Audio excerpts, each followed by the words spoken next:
Hello, good evening. Welcome to North West Tonight with Kelly Foran. Our top story. A former prison officer killed years after seizing a mobile phone from a prison cell. A drug dealer is found guilty of shooting father of three Lenny Scott in a revenge plot. Also tonight. Would you want to live next to this? Angry residents in Tyldesley say they don't. You think about it the last thing at night because it's there, then you're thinking about it the moment you open the curtains in the morning, it's right in front of you. Farewell from Merseyside Police's first female chief constable, who's retiring after 4.5 years. It's that time of year. The big lights switch on in Blackpool. And it's going to be a windy weekend. Great news for flying kites at the annual St Anne's Kite Festival, but what about the rain? Join me at the end of the programme. I'll give you all the details.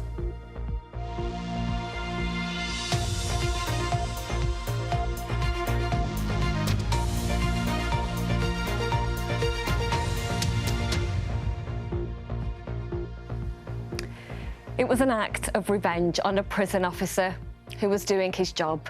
Father of three, Lenny Scott, was shot dead in Skelmersdale last year by a former prisoner, angry that he'd reported him for having a phone in his cell.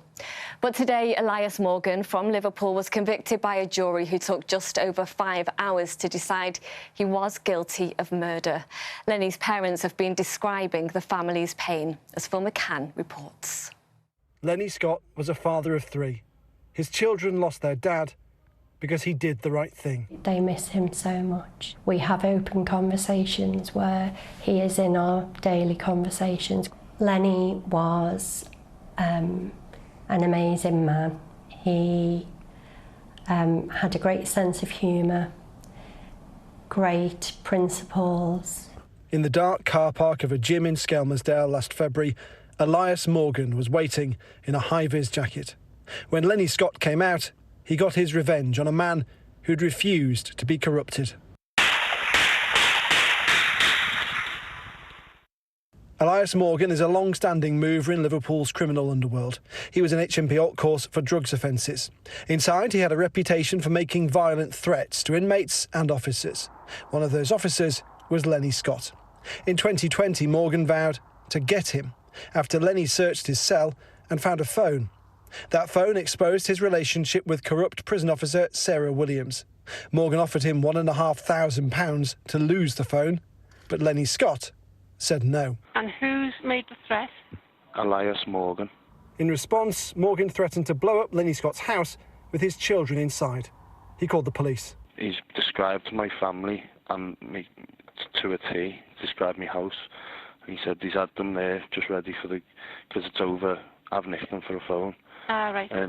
He's until I dropped that, he said to stay in there, and they're just going to constantly be around my house and right, okay. Just in fear for my family's life. That's all. To be able to describe the children, give instances of how they were being followed, that really affected them. Morgan was moved to a different wing of the prison before being released months later. I believe they didn't take it seriously enough.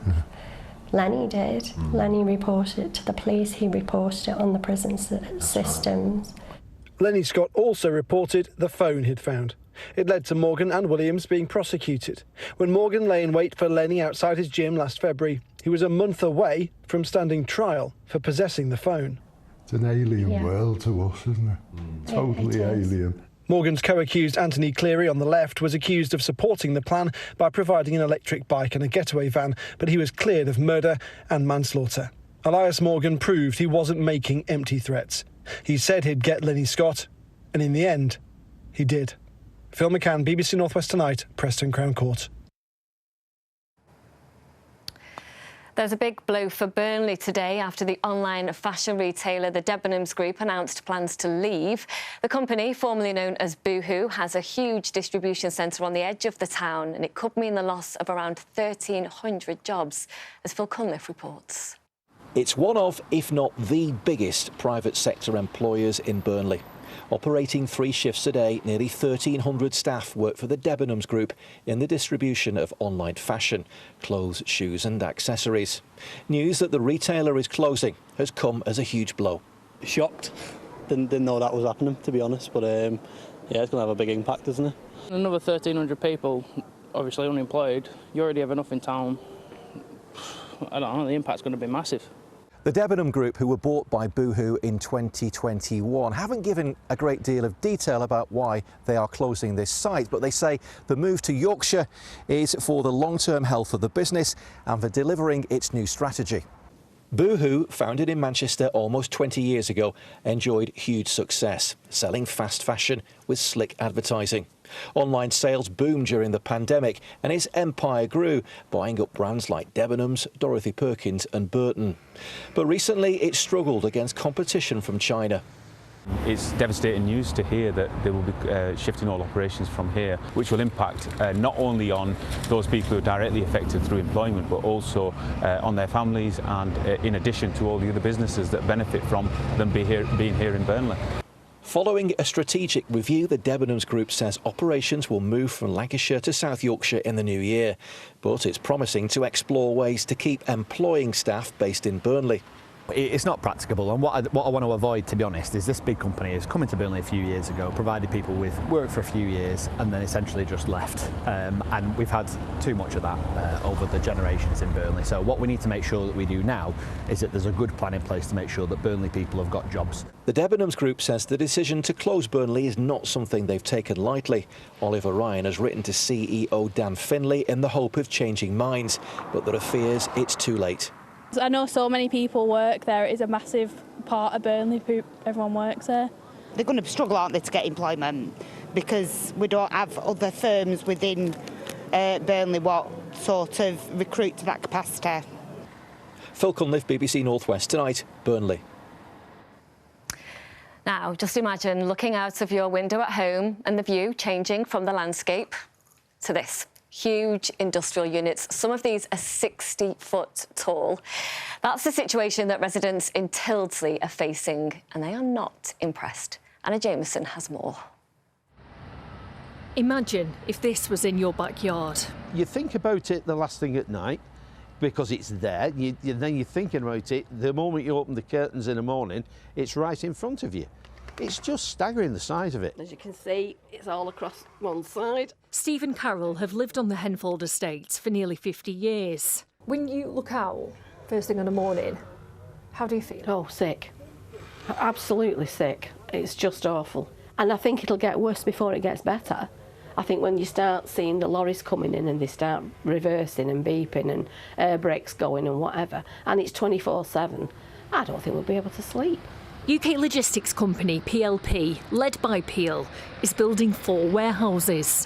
When complete, it will total 350,000 square feet, adjoining the Astley Business Park. These were originally meant to be low-rise industrial units, but the plans were amended, and many people living here say they didn't even receive a letter to warn them about it. This took us completely by surprise. We always knew that this land had been designated for industrial use, but nobody had any idea of the scale of these things.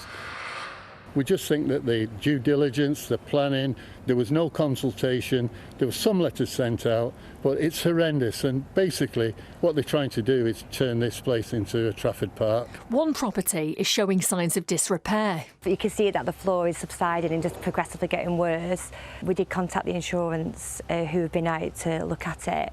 And then when they actually came out, they've actually noticed a big crack down at the side of the house, which we didn't actually see, and on the floor. Did they know what's caused it? So they've said, obviously, with the building work, that could be a big factor. We approached PLP for comments, but they haven't responded.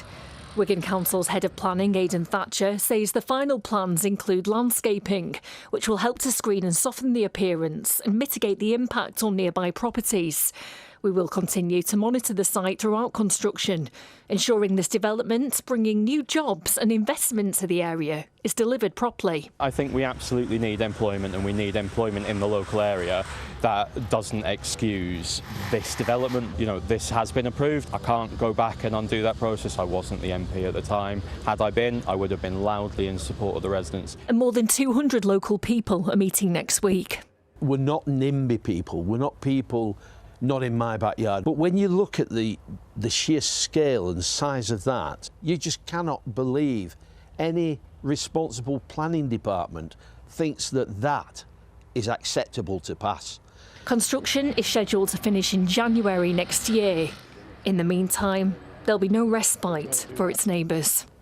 Anna Jameson, BBC North West Tonight in Tilsley.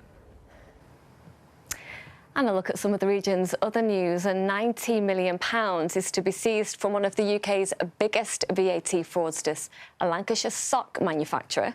Arif Patel from Preston used his criminal profits to buy properties around the world and fled the UK in 2011. He's still on the run in Dubai.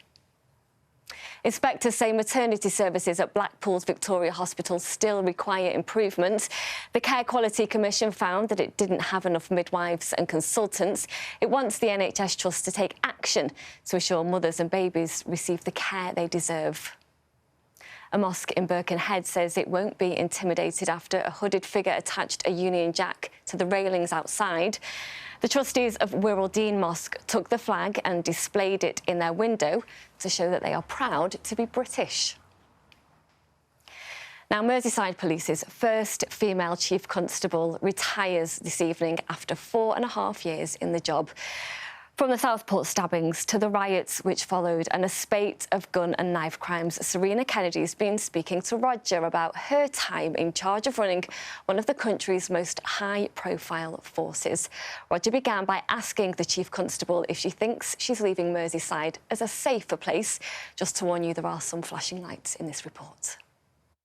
I think so. When I look at the comparison to my first year of Chief Constable compared to the last year of Chief Constable, there's been 30,000 less crimes in a year. That said, you know, one victim of crime is a victim of crime too many, which is why we've got a really strong focus on that relentless pursuit of those criminals who impact on the lives of our communities. But also there's some real positives there in terms of the reduction in knife crime we've seen, a significant reduction in firearms discharges over the past 4.5 years. Why has that happened? I think it's because we do take that really hard-edged approach, that relentless pursuit of criminals, the arrests that we've made, the sentences that people have been sentenced to, the convictions that we've secured during that time, but also that really strong focus on prevention, educating young people and their families about the dangers of carrying knives, about the dangers of becoming involved in serious and organised crime, becoming involved in firearms crime. There's some real positives there in terms of the work that we've done. What are the investigations that take most time now? Because crime is evolving, isn't it? Is cybercrime a bigger issue now maybe than it was? I don't think it's necessarily the different types of crime. I think it's that every crime that we're investigating now has a digital footprint. So in terms of a lot of offences will require some sort of interrogation of a digital device, whether it be a phone, a laptop, you know, an iPad. All of that takes time. Does technology make it easier now that you can put that data in there, cross-reference it, cross-check it, and you're not having to go through sheets of paper all the time? I think in terms of that, in terms of not having to cross-check lines and lines of data, which is what our analysts were doing in days gone by, yes, it definitely does make it easier. We absolutely have to get better in policing around our use of technology. It's the way policing needs to operate as one, instead of 43 forces trying to reinvent a new piece of technology. What are the things that you will take away that you'll always remember? I mean, you've had some huge things that have happened. I'm thinking Ava White's stabbing a few years ago, Southport, obviously, the murder of the 3 people in a week, Olivia Pratt-Corbell being one. I'm sure you could list a list as long as your arm. What's going to stay with you? I think, obviously, as you've listed there, Roger, some of those jobs have just been terrible and the devastating impact on their families. But the other thing that will stay with me is the way in which Merseyside Police responded. It's the way in which all of the emergency services responded, but also our partners and our communities. And I think out of that, there's been some brilliant work with partners, with charities, with our communities that mean that level of tolerance of organised crime is not there anymore. But most importantly, there's trust and confidence that our communities here in Merseyside have in Merseyside Police. That currently stands at 74%, which is much higher than the national average, which is down in the 50s.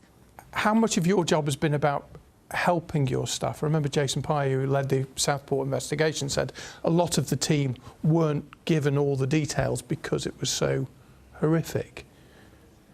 How much support do they need from the Chief Constable? It's a hugely important part of my role, the role of my senior team. So I have invested in well-being because the officers have absolutely needed the support throughout all of those critical incidents. They've seen things that no human being should ever have to see.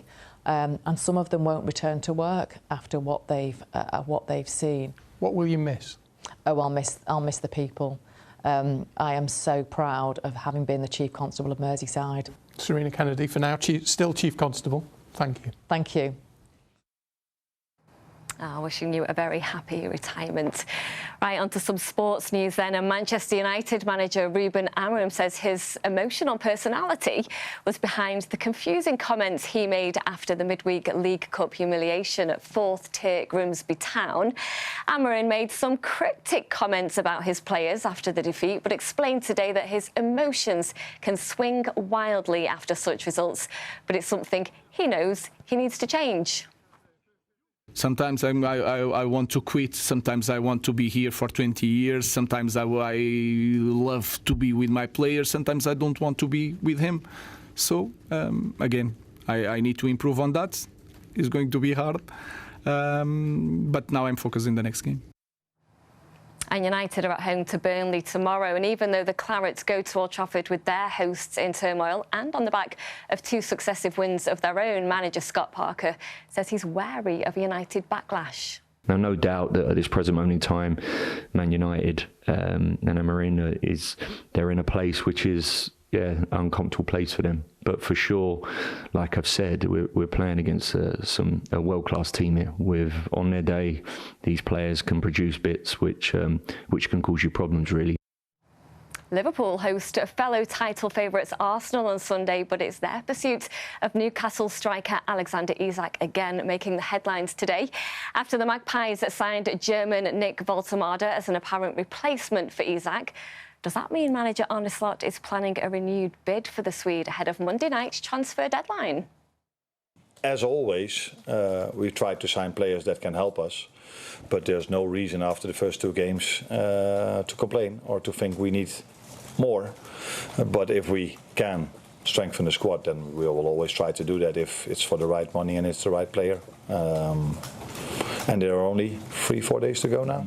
So, yeah, let's see. Let's see. And Everton are looking to build on back-to-back wins at their new stadium when they go back on the road to visit Wolves tomorrow. You can, of course, keep up to date with all the weekend's action across your local BBC radios.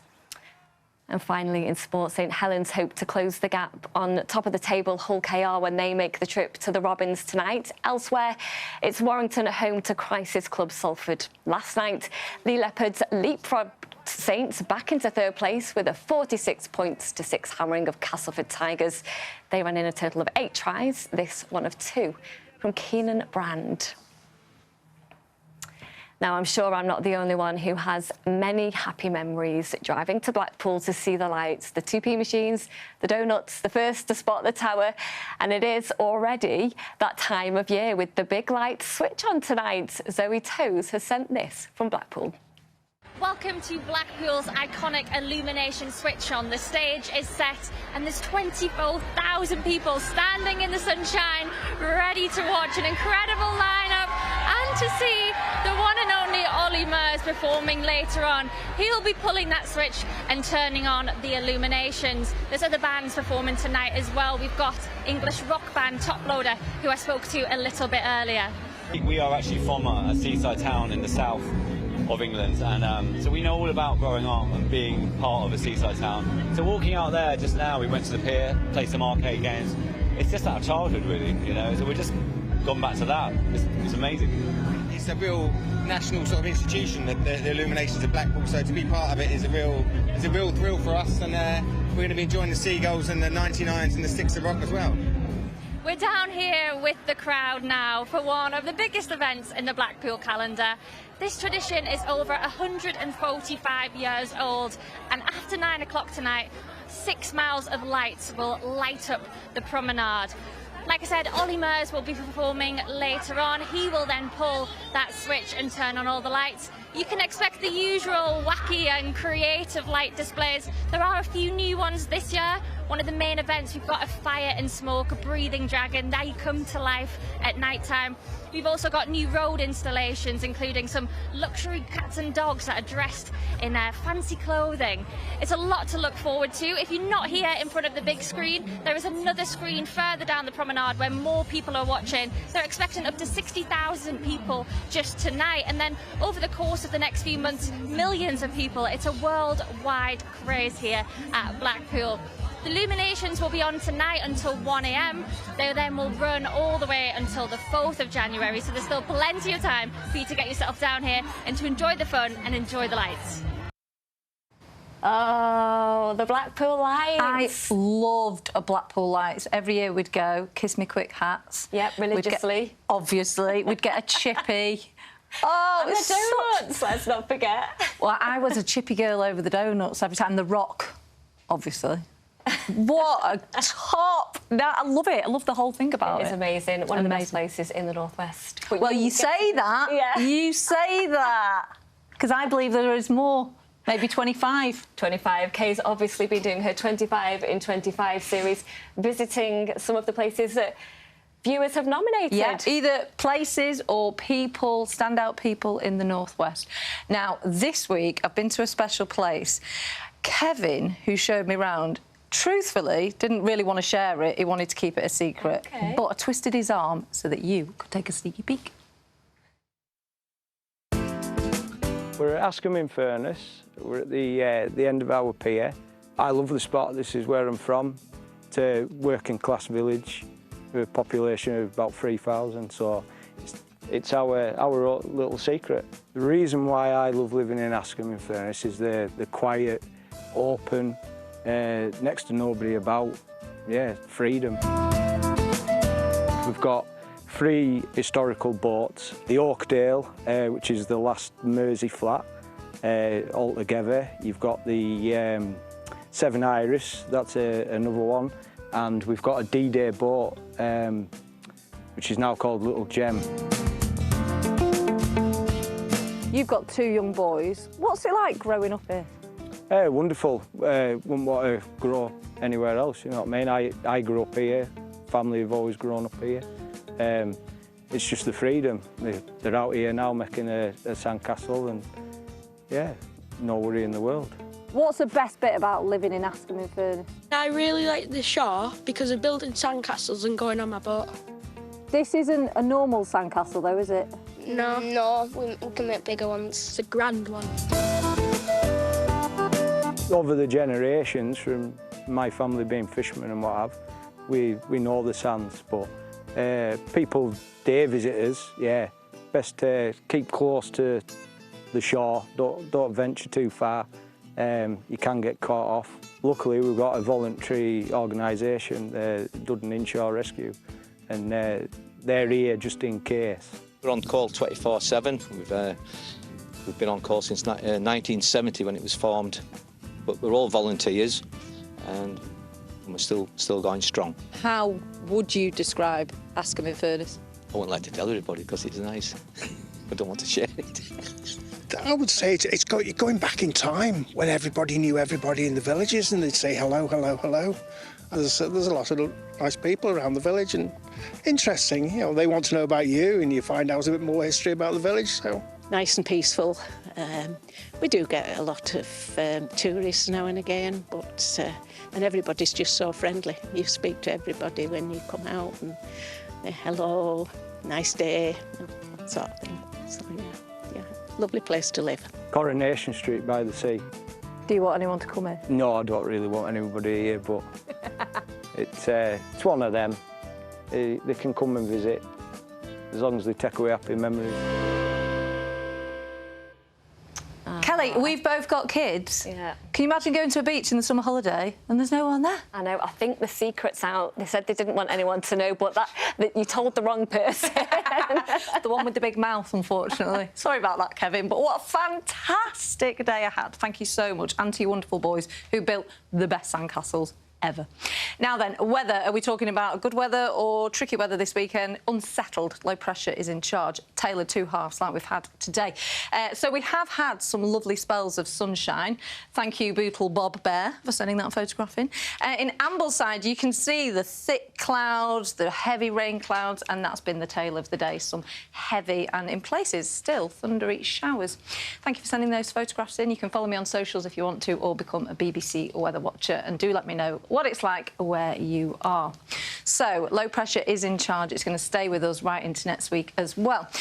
You are going to get off with a bright start tomorrow morning, the odd shower, but as we head through tomorrow into the afternoon, it is going to turn wet and windy, and those strong winds are going to stay with us then as we head through Sunday. It's going to be a really blustery day, and we're still looking at the risk then of showers, and some of these showers are going to be heavy with the odd rumble of thunder, and it's a very similar outlook for Monday as well. You can see low pressure just set to the northwest of us. Now, a weak ridge of high pressure calms things down a little bit overnight tonight, but that front will come through. So tomorrow, yes, we are going to see some strong and gusty winds and some heavy rain as well. Now, if you're heading out through this evening, the winds aren't quite that strong as yet. There are still a few showers in the mix, so not completely dry, but a lot of us will be as we head to overnight tonight. Some clear spells, and under the clearest of the skies will drop down to around about 10 degrees, 15 Fahrenheit, with the clouds and any rain looking at more 13, 14 degrees. So we get away with a bright start first thing tomorrow morning. Some spells of sunshine, but we start to see that cloud pushing in, the outbreaks of rain sweeping in as we head through the afternoon, accompanied with strong and gusty winds. Strongest for the coast, gusting here about 45 to 50 miles per hour. Inland more around 26. Now, this rain is going to push further to the east as we head through Saturday night, so a clearance. And then as we go through into Sunday, the winds are continuing to pick up, so still strong and gusty. Sunny spells, scattered showers. Some of them are likely to be sharp. The odd rumble of thunder is possible. That's how we start off Monday, and at this stage, Tuesday, further rain is coming up from the south. That's the forecast. Well, it's not quite beach weather, but just thinking about your day out there, those sandcastles, I've seen anything like it. The boys, honestly, they were like builder's buckets. Oh, wait, I make these little teeny tiny ones. That's the tip. Are we going to get some beach weather? Ooh, we'll talk about that next week. All right. Not this week, Stephen. Thank you for watching. Good night. Take care.